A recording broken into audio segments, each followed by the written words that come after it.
Yeah. Build strategy around the strength.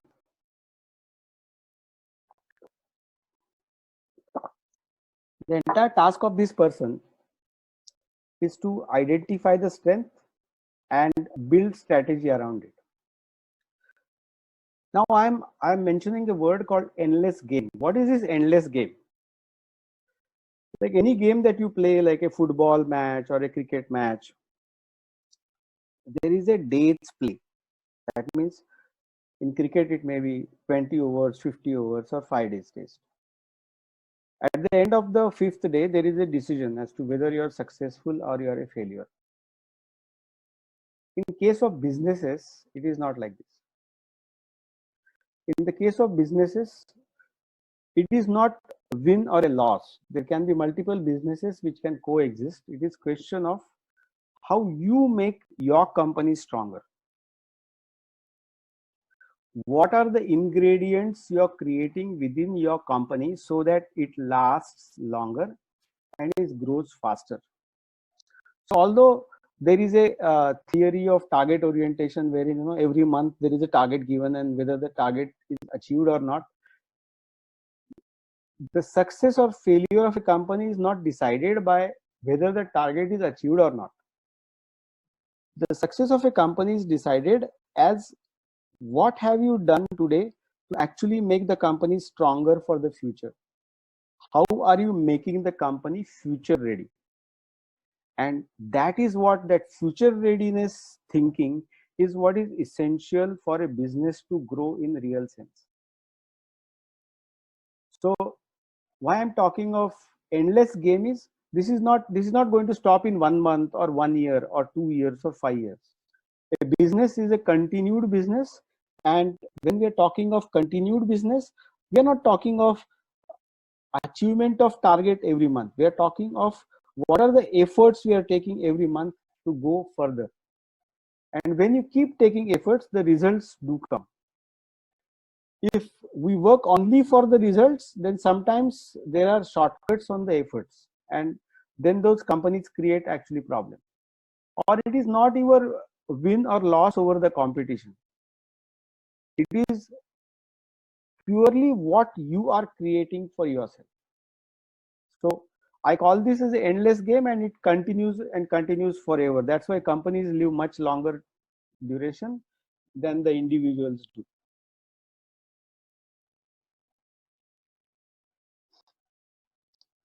So let's start with the first strength, and which I feel is most important strength of a company, and what is to be assessed is the people. As your company needs to grow, there is a set of people that you require actually to grow with the organization. And when any organization grows, whether it is a large organization or a small organization, like we say that the company has to have a strategy. Moreover, more important than the actual strategy is the execution of the strategy.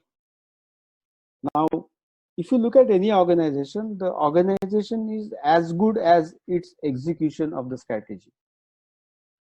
So while you assess the people, the most important people in an organization, according to me, is the first level supervisor. I'm not talking of first level work person. That means I'm not talking of a salesman. I'm talking of a sales manager who takes reporting from the salesman. It can be a production supervisor who takes or who instructs or who manages the workers below him. So I'm not talking of the first level workers or first level salespeople. I'm talking of the first level supervisors. The first level supervisors in any organization is the most important factor for that uh, company to be successful or failure. So when you assess the people, one has to assess the people at the first level supervisory level. And that is how you know what is the strength of the organization. Like suppose if I was heading sales and marketing for Camlin, or I was CEO of Wakefield, when I was heading sales and marketing for Camlin, the first thing I assessed is what is my first level supervisor doing and what is his capability. But it is not what has been observed by me is that most of these first level supervisors are actually the people who have worked as at the lowest level in the organization, and they carry a big burden of ownership of past success. I will need to explain this little bit, because for the first 5 years, the company has done well. It has grown from almost zero to a large value. Although we may call it small, it is a big effort that has been taken by the company to reach that level. And when they reach that level, every individual starts thinking that he is the most important portion of this particular organization, and he has done fabulous. At this time, it is very important for the entrepreneur to explain to his supervisors or to his workmen that, boss, whatever has happened is fabulous. You have done a fabulous work. Going forward, you need to change or reskill yourself, because we want to grow from X to Y now. And this X to Y transition requires you to change your capabilities. And just saying that is not sufficient. That particular guy has to create right challenge for him. What do you mean by what do I mean by right challenge? The right challenge means is a very simple thing. If we say that I am having a turnover of probably 70 crores or 80 crores, and now I want to achieve 1,000 crores in next 5 years. If I say that, the sales force will fumble, the workers will fumble as to how are we going to achieve this. Nobody knows about it, and because the entrepreneur also cannot explain to the people. So what is most important for the entrepreneur is to explain to the workforce that what is the first step.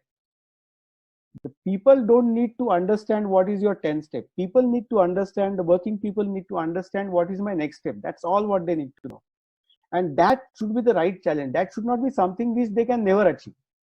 If they feel that they cannot achieve it, they will not take that first step. So it is very important for the entrepreneur to create the right challenge for them. So when we wanted to do it in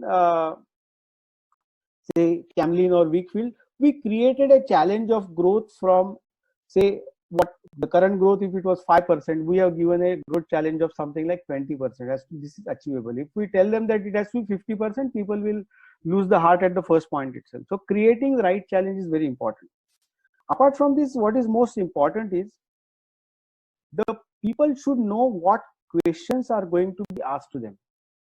There are many managers or many entrepreneurs in this world who believe that they will talk to the people under them, they will talk to their team, and they will ask some questions by which people will become answerless. They will not be able to answer the person. I have a totally different theory. I feel that the people should know what questions are going to be asked to them. They should be knowing if this question has to be asked, prepare for the answer. Due to our education system, we have been trained to, when I go to the exam, I take out last 5 years question papers and I see what are the most asked questions, and I prepare for those questions and go to the exam. Now, if some exam setter sets a different set of questions, I totally go for a toss. So we are used to answering a set of questions which are known to us. So when we go for the challenge or when we go for expansion, the people should know what questions are going to be asked to them, and they should be shared with the people well in advance, so they prepare answers for it. And there should not be any questions which are asked out of the blue. Okay, answer this question, and the person gets foxed. No, that is a failure. I feel that every individual in corporate world has to pass with flying colors, and to pass with flying colors, he must know what questions will be asked to him. So creating right challenge is very important. Capability development, the first 5-10 years, the person has worked in a particular way. I think that person will have to change his way of working over a period of time. And to change this way of working, this capability development has to be carried out. So this is the first job before you even identify a product or even you identify opportunity. The capability development of the individual has to start. There is a resistance which is inherent in any small organization. Whenever any new guy joins in, there is an insecurity which that person feels.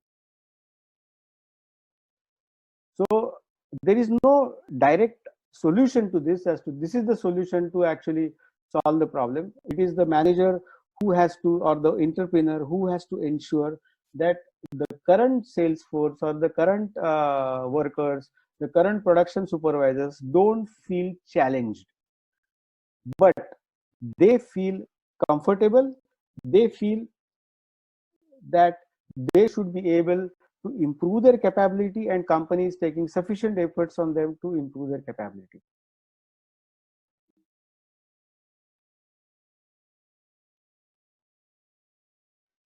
The next is fail fast actions. What happens is in manpower, we keep recruiting people, but we take a lot of time to generally correct our actions. This is a fail fast action. That means you don't have to wait for 6 months, 8 months to really decide whether I'm going in the right direction or wrong direction. You need to assess the people very quickly. And let me tell you one thing in manpower, the taking action on a non-competent or a unethical person or who is a very flashy person is 10x the impact rather than giving incentives. So somebody believes in giving incentives, that okay, this guy should get incentive if he does well. It will create X impact. And if you take action on a non-competent person or an unethical person, the impact of that, the motivation of that is at least 10x. So that fail fast actions on these people is going to be a very important factor. Now we come to the strategy. Once we finish the people, like people strategy is the continuous strategy, and we need to continuously improvise the people and add new people in the organization at the right level. And first level supervisor is the most important factor in this. Consumer trust and expectation on the quality. This point is extremely important actually, because if the consumer trust is not there, it is very difficult to grow the business. I'll give you a simple example. Like if you go for buying the idli batter, and if it's a ID batter, ID idli batter, you know that the quality of the product is good. So ID, and if in place of that ID, if I'm given a local batter which is made locally, would you really take that local batter? Yes, I would not. I would definitely not take. I'll go for a ID idli batter. In fact, I asked the retailer, if he has ID batter, you give me. Otherwise, you don't give it to me. Simple. End of story. If it was similar case, if it was Camlin, if you have Camlin color, you give it to me. Otherwise, forget it. So I'm not interested in buying anything other than that. And this consumer trust and expectation on quality is bold and extremely important. If this is not there, nothing else can move actually from there. Product concept and R&D. Now, this is a very important, and I will share certain examples with you. One is aspirations of the consumer. So how do you come to a conclusion as to what kind of product concept you should be bringing? Like, let me tell you, Camlin, when I joined them, Camlin was the leader in 0.5 mm click pencil. I don't know whether you have seen that, but it's a pencil which is clickable, and it was being used by engineers and architects at that point of time. I'm talking of something like 2002, 2003 types. So 0.5 mm click pencil was generally used, or rather 100% of the times it was used by engineers and architects for making their drawing sheets. And suddenly there was a whole spurt of Chinese mechanical pencil in the market, and Camlin started losing the market share at that point of time, because Camlin, the Chinese pencils were available for 10 rupees, and it was very difficult for Camlin to bring a pencil at 10 rupees. It was extremely difficult. So they were at loss, and that is the time when I joined them. So I said, let me meet the consumer. So I met the consumers in the school. I checked their compass boxes, because that is what children carry, and they were carrying n number of those Chinese pencils. Every student had one or two Chinese pencils, and then we tried to understand as to what is the kind of problem that they are facing with this pencil, and why do they love this pencil. So the first thing was that those pencils were looking very attractive. Secondly, all the children in the school had an aspirational value to it, like their fathers and their probably the elder brothers or their elder sisters used to use this pencil when they were going to the engineering college, or their parents were architects or engineers. So they always had that aspiration that at some point of time I'll start using a click pencil as against the ball pen or a normal wooden pencil that I use. So there was aspiration, but the problem attached to that was 0.5 mm pencil was used to have a broken lead problem continuously, because the strength of the lead was hardly there. So having understood this insight of the consumer, what we did is that I came back to the office and I asked the R&D person as to how do I go about it. So how can we increase the strength of the lead? So the strength of the lead, we got it increased by increasing the diameter from 0.5 to 0.7 mm. So pi r square is the area. So obviously the strength of the lead went up almost by double. So by increasing the 0.5 to 0.7. And the second was, generally these engineers used to use HB as a lead, which was the hardness of the lead. Whereas when the lead is hard, children or anybody has a what you call understanding that whenever the lead is hard, you give more pressure on the lead. So what we did was we made the lead B. So rather than keeping it HB, we made it B. So by making it B, we made it darker. So with 0.7 mm, we increase the strength of the lead. At the same time, we reduce the pressure of the hand, because the pencil was already dark. So with these two changes in the pencil, we introduced 0.7 mm pencil, and it was a runaway success. In fact, we started selling 0.7 mm pencil, which was more than 0.5 mm pencil, in a span of 3 to 4 years. So which was a huge expansion of the current market itself. So earlier there were multiple efforts which were taken to sell 0.7 mm pencil, which actually did not do well. But with this slight change in the entire strategy, we converted a pencil which was a drawing pencil for engineers and architects. We converted into a writing pencil for children, and we actually matched their aspirations of the children. So the product became very successful. The next is explores the core strength.